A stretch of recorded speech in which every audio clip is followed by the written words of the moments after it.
Sudah hampir setahun dibui, Tom Lembong kini mendapatkan abolisi. Kebebasan sudah di depan pintu bagi ex-menteri perdagangan itu. Begitu juga dengan Hasto Kristianto yang menerima amnesti dari Presiden Prabowo Subianto.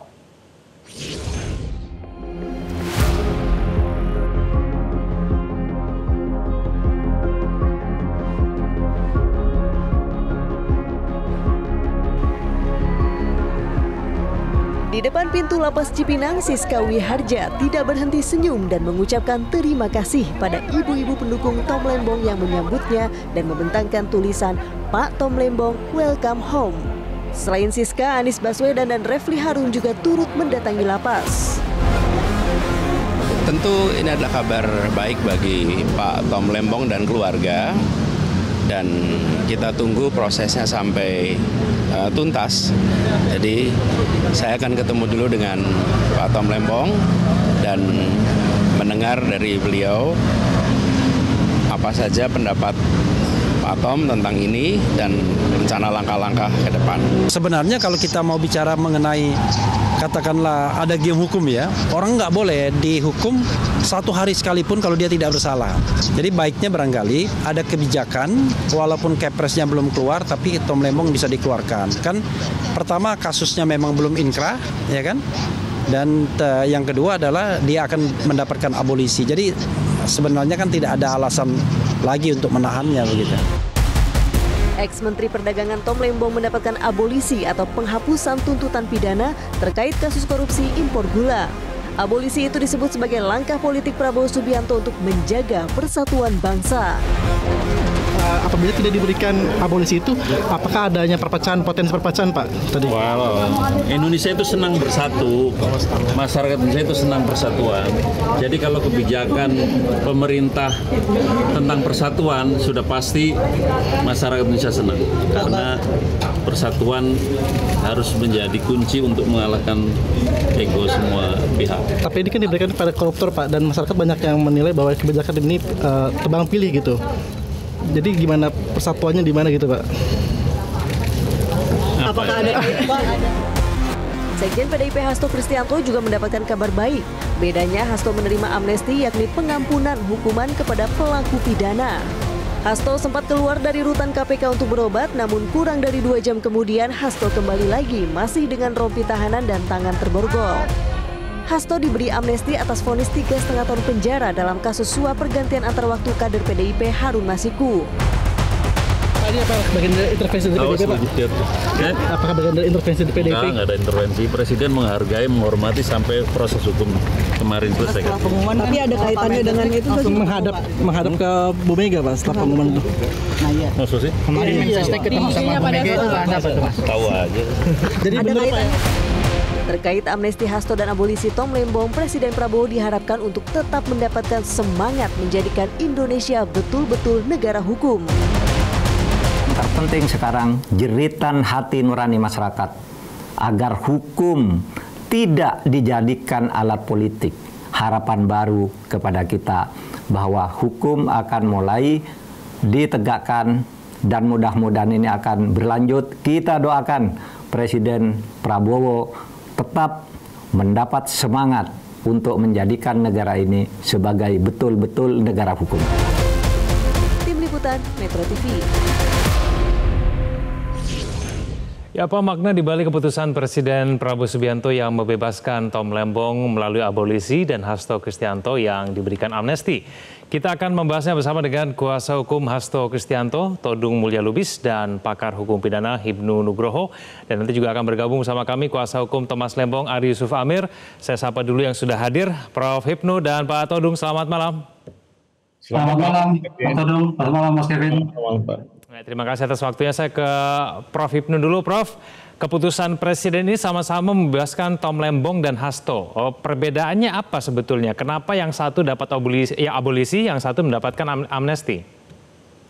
Iya, jadi sama-sama mendapatkan hak prerogatif Presiden untuk mendapatkan suatu kebebasan. Jadi ini adalah sebagai stase aktif Presiden untuk melihat rakyatnya sehingga memberikan suatu upaya politik, upaya baik terhadap rakyatnya. Nah, dalam terminologi abolisi dan amnesti, kalau abolisi itu adalah penghapusan tuntutan. yang diakibatkan kalau penghapusan penuntutan, segala akibat hukum dianggap tidak pernah ada. Idealnya Pak Tom Lembong itu adalah pada saat penuntutan. Nah itu loh. Tapi kalau amnesti adalah penghapusan pemidanaan. Dengan pemidanaan ini dianggap sudah tidak pernah ada juga.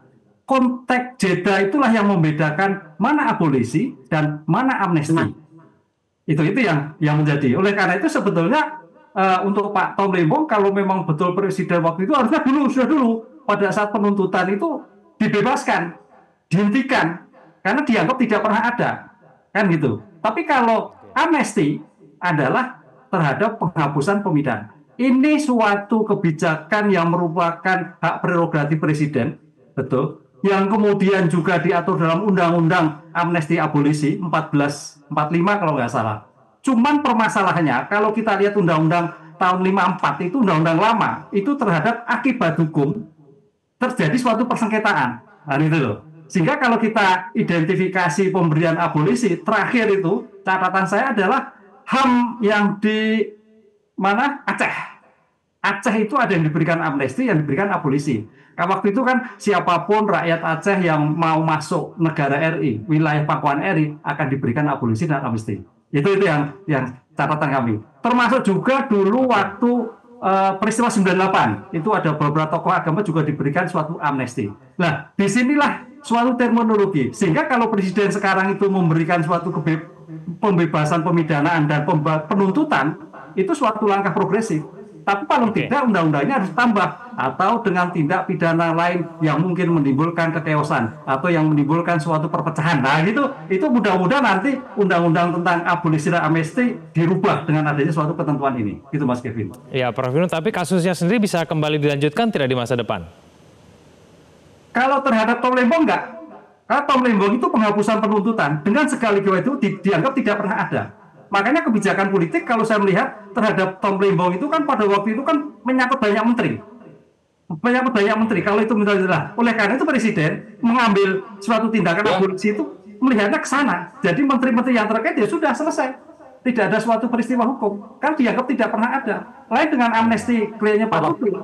Saya dipanggil Bang Andre. Oke. Begitu. Baik. Ya, sudah bergabung juga bersama kami ada kuasa hukum dari Tom Lembong, Pak Ari Yusuf Amir. Pak Ari, selamat malam. Selamat malam. Oke, baik. Sebelum saya ke Pak Ari, saya ke Pak Todung dulu ya. Pak Todung, apakah tim kuasa hukum juga sudah memperhitungkan mengenai abolisi ataupun amnesti ini, khususnya amnesti untuk Hasto Kristianto, Pak Todung? Sebetulnya sih yang paling utama, kami memang tidak melihat ada dasar hukum untuk membawa Hasto Kristianto ke pengadilan. Ya. Dan kalau itu dibawa, itu memang ya lebih merupakan kriminalisasi terhadap Hasto Kristianto ya. Dan kami melihat kasus Hasto ini kan lebih sebagai kasus politik. Jadi ini peradilan politik. Nah kalau kita bicara mengenai amnesti, Kevin ya, amnesti itu ada yang menyebutkan sebagai pengampunan ya, pardon, tapi juga penghapusan, disebut juga penghapusan pidana, biasanya dilakukan dalam perkara-perkara yang sifatnya politik, muatan politiknya sangat kuat. Dan itu mereka yang berbeda pendapat dengan pemerintah, ya, itu sering mendapatkan amnesti ketika rejim pemerintahan itu berganti. Ya.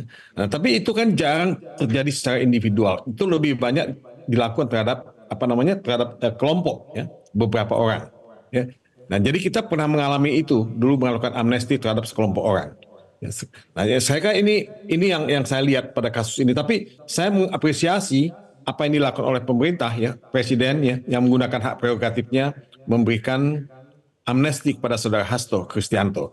Buat saya itu satu langkah politik ya, yang sangat sangat bagus dalam keadaan di mana distrust terhadap pengadilan itu sangat kuat. Jadi ini yang saya lihat dan saya mengapresiasi, dan kita belum mendapatkan kepresnya ya, tapi ini ya merupakan satu angin segar buat kita. Semoga tidak akan ada kriminalisasi yang dilakukan terhadap yang lain-lain nantinya. Ya, Pak Todung, tapi bukankah dalam keputusan hakim tidak menemukan adanya relevansi politik dalam kasus suap Hasto Kristianto? Nah, kita sih mendengar putusan yang dibacakan oleh majelis hakim, tapi kan kita melihat dengan sangat jeli, dengan sangat teliti kronologis kasusnya sejak tahun 2019 sampai sekarang ini. Kasus yang sudah mati dihidupkan kembali. Dan dalam satu situasi dan momentum politik yang menurut saya ya tidak bisa dibantah, pasti ya bagian dari satu political struggle yang terjadi sekarang ini. Nah, ini yang saya tidak ingin tidak ingin kita berdebat terlalu panjang, tapi siapapun akan melihat ada latar belakang politik ya dalam kasus-kasus yang dihadapi baik oleh saudara Hasto Kristianto maupun saudara Tom Lembong. Oke, baik. Saya ke Pak Ari. Pak Ari, apakah dari tim kuasa hukum juga sudah memperhitungkan mengenai abolisi ini terhadap Tom Lembong ini? Ya, kami sama sekali tidak pernah mengajukan dan tidak pernah juga membahas tentang abolisi ini. Kami pernah beberapa kali membuat surat ke DPR, ke Komisi Yudisial dan ke Mahkamah Agung untuk supaya betul-betul dia lakukan pengawasan secara komprehensif terhadap perilaku-perilaku yang menurut kami ganjil dalam prosesnya ini. Dan memang surat kami beberapa kali mendapat tanggapan dari kawan-kawan di DPR dan selanjutnya direspon secara positif. Namun memang yang paling penting adalah sekarang yang seperti dikatakan oleh Bang Todung tadi, adanya evaluasi secara menyeluruh tentang proses penegakan hukum ini. Jadi tindakan yang sudah baik oleh pemerintah yang sekarang tentang sikap memberikan abolisi kepada Tom Lembong, kami hargai dan kami apresiasi. Namun evaluasi terhadap proses penyimpangan-penyimpangan itu harus tetap dilakukan agar supaya hal ini tidak terkena kepada masyarakat lainnya. Ya, saat ini orang seperti Tom Lembong misalnya, dia punya dukungan publik yang cukup luas. Bagaimana mereka yang tidak mempunyai akses ke dukungan seperti itu? Itu kan kasihan sekali kalau ada masih langkah-langkah bentuknya kriminalisasi seperti ini. Selain itu, kami juga menghimbau agar supaya semua proses dalam perjalanan kasus ini juga dilakukan juga tindakan, yaitu mulai dari misalnya kemarin dari proses penyidikan, proses di pra-peradilan, itu Pak Hipnu juga sebagai saksinya itu, proses di mana, di persidangan gitu, itu harus dievaluasi total, supaya kita tidak mengulangi kembali kesalahan-kesalahan kita yang fatal seperti itu. Saya pikir seperti itu, Mas. Ya, Pak Ari, apabila Presiden mengeluarkan abolisi untuk Thomas Lembong, apakah ini artinya Presiden ini setuju maupun sepakat bahwa sebetulnya hukum ini digunakan sebagai alat politik begitu? Ya, saya tidak punya kompetensi untuk menilai, itu kan tinjauan mereka. Tapi kan kita bisa melihat suara masyarakat. Bagaimana dukungan masyarakat yang begitu luasnya terhadap persoalan ini. Kami hanya menampilkan fakta-fakta dari proses awal, inilah fakta-fakta keganjilannya. Bagaimana banyak sekali yang secara kasat mata kita rasakan fakta-fakta ini. Sampai kepada proses persidangan. Dengan terang benderang kami uraikan keganjilan-keganjilan tersebut. Nah, inilah yang dinilai oleh masyarakat yang mungkin ditangkap oleh pemerintahan saat ini bahwa ini adalah suatu permasalahan, ada kegaduhan dalam proses ini, sehingga kekhawatiran orang menjadi tidak percaya kepada penegakan hukum di negara ini. Bayangkan kalau kita bernegara tanpa masyarakat percaya kepada aparat penegak hukumnya. Ini kan bahaya sekali. Makanya evaluasi terhadap ketidakprofesionalan itu harus dilakukan. Kami sudah mengirim surat juga ke Komisi Yudisial, ke Mahkamah Agung, bahkan kami juga sudah pernah membuat laporan juga ke kepolisian. Ini agar supaya ada evaluasi. Kami tidak punya tujuan apa-apa, tujuannya hanya satu, adanya evaluasi, perbaikan, dan jangan sampai kasus-kasus seperti ini terkena kepada masyarakat lainnya, seperti itu. Oke, baik. Karena Pak Ari nggak bisa lama-lama, saya tanya terus ke Pak Ari dulu ya. Pak Ari, jadi yang sekarang ditunggu apa nih? Kenapa Tom Lembong belum dibebaskan sampai sekarang? Ya, alhamdulillah Kepresnya tadi sore sudah ditandatangani. Kami ditelepon langsung tadi oleh Pak Wakil Ketua DPR bahwa sudah ditandatangani dan sekarang lagi proses administrasi surat pengantarnya. Dan tadi kami dapat informasi bahwa kira-kira setengah jam yang lalu surat pengantarannya juga sudah siap. Kemungkinan dalam waktu dekat, kemungkinan Pak Tom Lembong paling tidak jam 8 malam ini bisa keluar. Semoga. Ini juga di sini di Cipinang masih ramai sekali simpatisan, pendukung menunggu menunggu beliau untuk bisa disapa nantinya. Dan harapan kita jam 8 malam beliau bisa keluar dan bisa menyapa semua teman-teman yang ada di luar. Ya, Pak Ari, ada pesan dari Pak Tom kepada Presiden Prabowo Subianto? Ya, pertama beliau menyampaikan ucapan terima kasih dan apresiasi karena Presiden telah memberikan atensi terhadap perkaranya ini dan ada kesungguh-sungguhan, paling tidak saat ini kita lihat ada kesungguh-sungguhan dari pemerintah untuk supaya proses penegakan hukum di negara ini jauh lebih baik. Dan itu Pak Tom Lembong mengapresiasi itu dan berterima kasih. Dan memang untuk kedepannya Pak Tom Lembong juga masih tetap akan concern terhadap proses penegakan hukum ini. Kalau selama ini beliau tidak di bidang ini, nampaknya dengan sudah dapat pengalaman yang berharga ini beliau ingin menekuni bidang ini supaya banyak membantu masyarakat yang mengalami masalah ketidakadilan seperti itu. Oke, baik. Pak Ari, terima kasih atas waktunya sudah bergabung bersama kami di Prime Time News. Dialog akan kita lanjutkan bersama dengan Prof. Hipnu dan Pak Todung. Kita akan bahas kemudian kira-kira apa yang harus dilakukan Presiden ke depannya terkait dengan pembahasan kita pada malam hari ini. Pemirsa, jangan kemana-mana, kami akan kembali.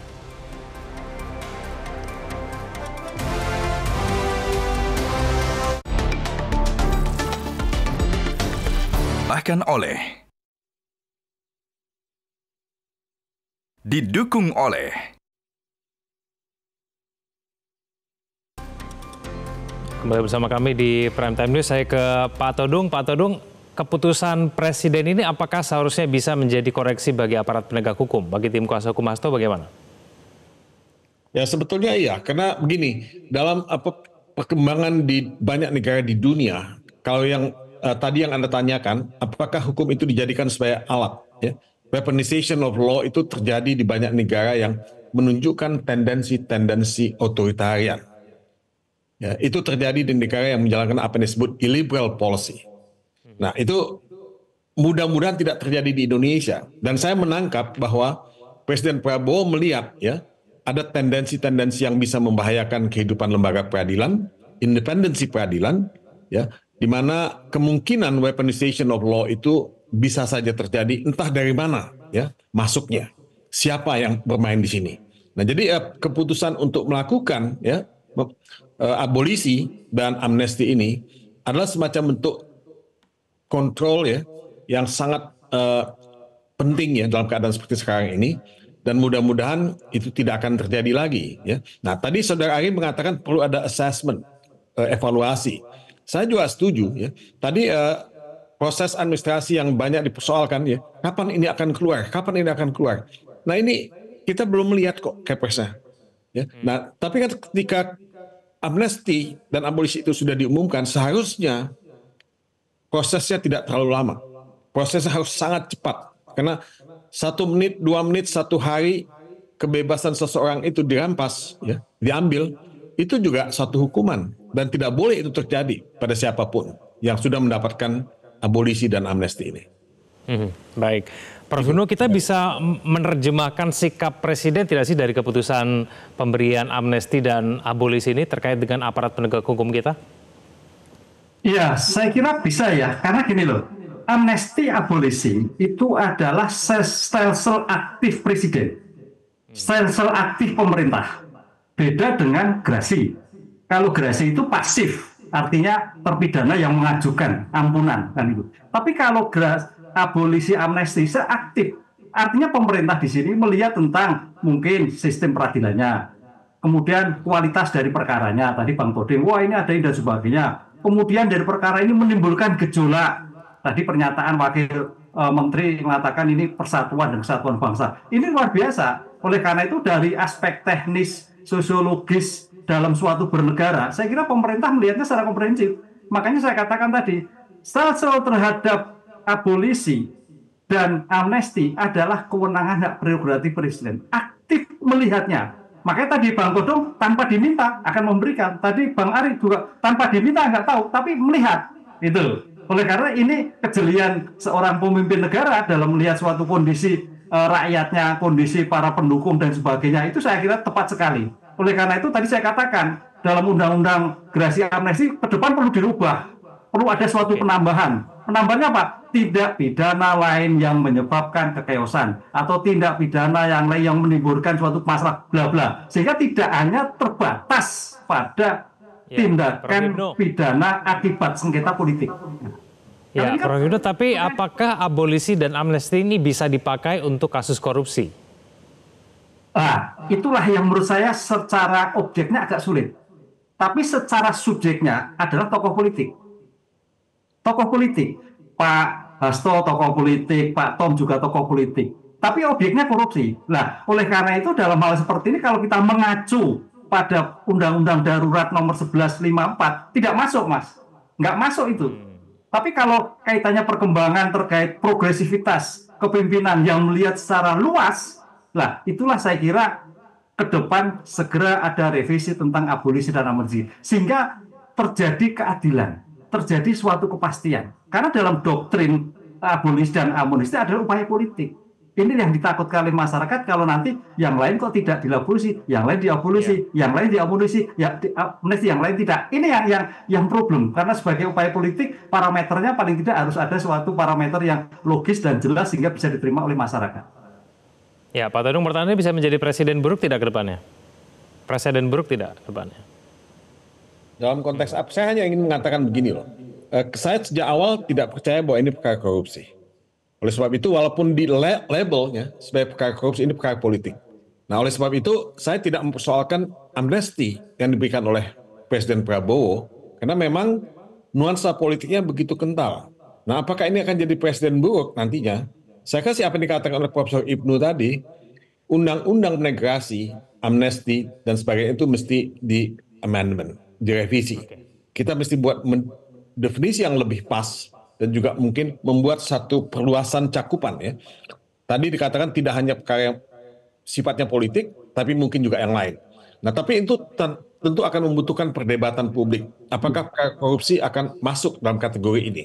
Karena korupsi itu juga adalah musuh nomor satu yang merampas keuangan negara, keuangan rakyat yang merugikan rakyat banyak. Jadi ini perdebatan ini perlu, oleh sebab itu evaluasi dan perubahan undang-undang itu mesti melibatkan partisipasi publik yang meaningful, yang bermakna. Tidak bisa dibuat hanya oleh DPR tanpa mengundang partisipasi publik yang lebih luas. Nah, ini yang mesti kita lakukan. Baik, Pak Todung, Prof. Hipnu, kita akan tunggu kira-kira kapan tepatnya Pak Hasto maupun Pak Tom akan bebas pada hari ini atau mungkin besok. Terima kasih Pak Todung, terima kasih Prof. Hipnu sudah bergabung sama kami di Prime Time News. Selamat malam. Pemerintah resmi menetapkan hari Senin 18 Agustus 2025 sebagai hari. Jelajahi cara baru mendapatkan informasi. Download Metro TV Extend sekarang.